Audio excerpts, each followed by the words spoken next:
बस यहीं से हमारे एपिसोड की स्टार्टिंग होती है, जहाँ पे देखते हैं कि एपिसोड की स्टार्टिंग में कुछ वर्कर्स पेड़ की सूखी डंडी तोड़ रहे हैं क्योंकि काफ़ी ठंड हो रही है। हम देखते हैं कि यहाँ पर वो सूखी डंडियाँ उतार रहे थे। यहाँ मिकान और उसकी फ्रेंड्स देखती हैं कि यहाँ पर टूट रही हैं लकड़ियाँ। वो पहले तो बिल्कुल शांति शांति से देख रही थी। फिर कुछ देर बाद मिकान ज़मीन बड़ी हुई लकड़ियों को देखती है। तब उसकी फ्रेंड कहती है, क्या हुआ मिकान, तुम्हें इस तरह से क्यों देख रही हो। हम देखते हैं कि मिकान का कोई जवाब नहीं था। वो एक तरह से लकड़ियों को देखने में खो गई थी और वो रुक चुकी थी। तब जबकि उसकी फ्रेंड है आगे चल रही थी। वो कहती है कि मिकान क्या हुआ, तुम इन्हें इस तरह से क्यों देख रही हो।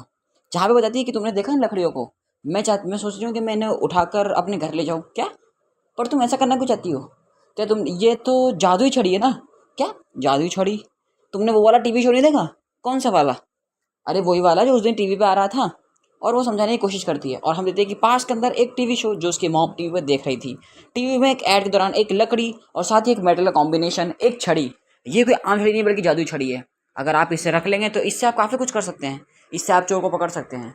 और उसकी मॉम यानी कि हमारी ताचिबाना वहाँ पर आराम से बैठी हुई शो को एंजॉय कर रही थी। तब वो कहती है कि अगर मेरे पास भी इस तरह की लकड़ी हो तो मैं भी इस तरह के शो को काफ़ी अच्छे से, मतलब मैं भी चोर को पकड़ सकती हूँ और उसे पढ़ाई कर सकती हूँ। तब मिकान बोलती है कि आखिर हमें लकड़ी मिलेगी कहाँ से। अरे हम खरीदेंगे थोड़ी, बल्कि हम तो इसे बना लेंगे। बस मुझे 2 लकड़ियाँ मिल जाएँ कुछ इस तरह की, तो मैं उससे उसे बांध कर इस तरह जादू छड़ी बना सकती हूँ। और ये सच में काफ़ी काम की है। और वो समझाने की कोशिश करती है। वो कहती है कि कितनी बढ़िया छड़ी है ये, इससे हम अपने कपड़े, दूसरे चोरों को पकड़ना और बाकी सब काम कर सकते हैं। बस इसके लिए हमें 2 थोड़ी सी अगर ऐसी लकड़ी मिल जाए तो बस काम बढ़िया हो जाए। ये उन्हें समझाने की कोशिश करती है और तब हम देखिए वहाँ पे बताने की कोशिश करती है। उसकी फ्रेंड ये चीज़ सुनकर काफ़ी हंसती है कि तुम सच में ऐसा ही कह रही थी। तब वो कहती है कि हमें तुम्हारे घर जाना है मिकान। क्या, अरे मतलब भूल जाओ, ऐसा करो, छोड़ो छोड़ो इस सबको। हमें अब काम करना चाहिए, हमें चलना चाहिए। इतना क्या कि मिकान अपने फ्रेंडों को एक कॉफ़ी शॉप ले जाती है। जहाँ बोलते हैं कि यहाँ पे एक कॉफ़ी शॉप का नाम है फुटावा कॉफ़ी। हम देखें यहाँ पर जब उस कॉफ़ी शॉप में आकर वो कॉफ़ी पीती है और साथ ही अपना होमवर्क भी खत्म कर रही थी। अक्सर जापान के अंदर लोग इस तरह से ही अपनी कॉफ़ी ऑर्डर करके उस कॉफ़ी शॉप में बैठ के अपना होमवर्क कंप्लीट किया करते हैं।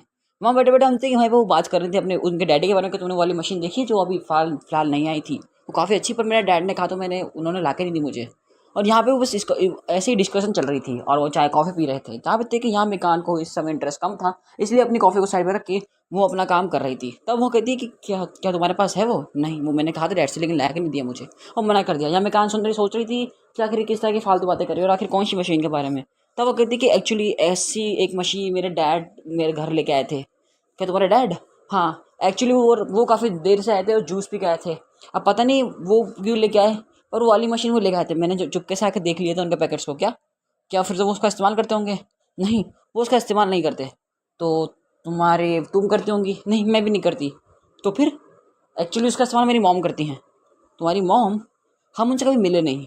ओह अच्छा, तुम उससे मिले नहीं, पर वो सच में काफ़ी अच्छी है। और बताओ, मैं तुम्हें बताऊँ, उसके अंदर एक स्प्रिंग लगी हुई है। जब उसके अंदर हम पुशअप करते हैं तो वो स्प्रिंग का जैसे वापस भी आ जाते हैं। और ये सच में काफ़ी बढ़िया है। मेरी मॉम अक्सर करती हैं 110, 115, 120, 130, 140। क्या सच में तुम्हारी मॉम अक्सर इस तरह से करती हैं। हाँ, वो उससे इस्तेमाल करती हैं और ऐसा लगता है कि ये काफ़ी पतले होने वाली मशीन है। हाँ, वैसे कुछ एक्सरसाइज ऐसी होती है जिससे हम पतला हो सकते हैं। क्या मैं पतली हो जाऊँगी। अरे तुम क्या डायनासोर ही पतले हो जाओगे इस एक्सरसाइज करोगे तो फिर ठीक है, क्या तुम मेरे साथ घर चलोगी। हाँ क्यों नहीं। लेकिन फिर मिकान सोचती है कि उसने घर बुला के गलती तो नहीं कर दी, क्योंकि उसकी मॉम घर पर है। तब वो कहती है, तब हम थे कि जब वो अपने घर जाना शुरू करते हैं तो मिकान बीच बीच में रास्ते में टोकती है। क्या तुम्हें मेरा घर फैला हुआ होगा, गंदा होगा, कोई बात नहीं, हम भी सफाई नहीं करते। लेकिन यहाँ मिकान रोकने की कोशिश करती है। अगर तुम मेरी मॉम से डरेंगे तो मेरी मॉम की शक्ल देखकर। अरे कोई बात नहीं, हम किसी से नहीं डरते। इस तरह से मिकान उन्हें बार बार अलग अलग तरीके से समझा कर डराने की और रोकने की कोशिश कर रही थी, क्योंकि उस बात उसे वो भूल चुके, बोल दिया कि घर आ जाओ, लेकिन उसे पता नहीं उसकी मॉम भाई घर पे ही होंगे। वो समझाने की कोशिश करती, लेकिन यहाँ पे उसकी फ्रेंड तो अब मानने वाली ही नहीं थी। वो तो बस अब मिकान के घर जाना ही है उनको। तो हम देखते हैं कि वहीं पर वो मिकान के घर की तरफ बढ़ते हैं। तो वो कहती है कि चलो हम दूसरी तरफ चलते हैं, मैं तुम्हें ट्रीट देती हूँ। नहीं मिकान, फिर कभी, आज हमें तुम्हारे घर चलना है, हम तुम्हारी मशीन देखना चाहते हैं। तो फिर ठीक है, चलो मेरे घर ही।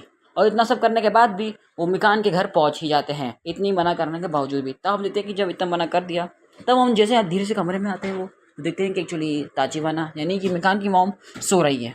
और वहाँ पे वो काफ़ी काफ़ी जोर से सो रही है। यहाँ पे देखते हैं कि वो कहते तुम्हारी मॉम तो काफ़ी सो रही है। अरे उन्होंने खराटा लिया, उन्होंने तो खराटा लिया। और देखिए वहीं पर वो ये सब करते हैं, हमें जल्दी चलना चाहिए यहाँ से, इससे पहले मेरी मॉम उठ जाए। और चुपचाप से मिकान अपने फ्रेंड है वो अपने रूम में लेके आती है, मेरा मॉम को पता चले। और वहाँ पे कहती क्या हुआ, तुमने कहा तुम्हारी मॉम काफ़ी ज़्यादा डरावनी है, पर वो तो काफ़ी क्यूट है। इन्हें ऐसा क्यों लगता है कि मेरी मॉम क्यूट है, और उन्हें ऐसा क्यों लगता है कि मैं उन्हें डराने की कोशिश कर रही थी। तो हम देखते हैं कि वहाँ पर वो कहते हैं कि, तब हम देखते हैं कि जब ऐसा चल रहा होता है तब अचानक से उसकी मॉम उठ जाती है। थोड़े बहुत शोर शराबे, अरे शोर मत करो, तब तुम्हारी मॉम उठ जाएंगी। और हम देखते कि वहाँ पे उसकी मॉम उठ जाती है, देखो वो उठ गई। और देखिए जब वो उठ जाती है तो उसके बाद वो उसे उठाने के बाद वहाँ पे आती है मेगान के रूम में, वो चल जाती है। हम देखते हैं कि वो मेगान के रूम में ना जाकर पहले जाके देखती है कि आखिर कौन कौन आया है। हम देखते हैं कि जब वो जाके देखती है तो वो देखती है कि यहाँ पर 3 लोगों के शूज़ हैं और वो तीनों अलग अलग है। और वो तभी देख के समझ जाती हैं कि ओह अच्छा, मतलब 3 लोग आए हैं।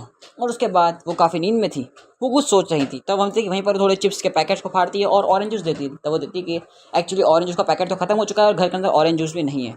तो देखती है कि मेरे घर में और क्या है पिलाने के लिए। तो वो देखती है कि 3 सोडा की बोतल थी जो काफ़ी अच्छी थी। तो वो कहती हैं कि चलो ठीक है, मुझे मेरी बच्ची के लिए करना है फ्राई, मच्छी फ्राई। और इतना क्या करती है कि वहीं पर उसकी मॉम गाना गा रही थी छोटा मोटा। और वहीं पर वो देखा तो तुम्हारी मॉम गाना गा रही है, वो कितनी अच्छी लग रही है। अब तुम्हारी मॉम इस तरफ आएंगी, लेकिन हम देखिए यहाँ पे उसकी फ्रेंड एक्साइटेड थी, जबकि मेगान काफ़ी डरी हुई थी कि आखिर कुछ डांट वाट ना दे मुझे इस चक्कर के अंदर। तब देखिए वहीं पर इतना सब करने के बाद वो काफ़ी इंप्रेस हो रही थी। तभी जोर से दरवाज़ा खुलता है और उसकी मॉम अंदर आती हैं। आप लोगों का स्वागत है मेरे इस घर के अंदर। इतना कह के वहीं पे उसकी मॉम आती हैं, वहीं मॉम हमारे लिए खाना लेके आई हैं। और वहाँ पर आपका इस चीज़ के लिए शुक्रिया मॉम, ये मेरी फ्रेंड्स हैं। और वहाँ पर मेगान अपनी फ्रेंड्स को वहाँ पे इंट्रोड्यूस कराती है अपने मॉम से। और वहाँ पे उसकी मॉम कहती है कि तुम्हारा शुक्र है यहाँ पे आने के लिए और मेगान के साथ दोस्ती करने के लिए। इतना कह के वहाँ पर उसकी मॉम है वो अपनी जो ट्रे थी उसे नीचे रखती हैं। तो वो कहती तुम इसे खाओ। ओह इसकी कोई ज़रूरत नहीं थी आंटी, वैसे वैसे शुक्रिया। वो चिप्स ला के देती है और तब देखिए वहीं पर जाने से पहले आंटी एक चिप्स निकाल कर खुद भी खा लेती है।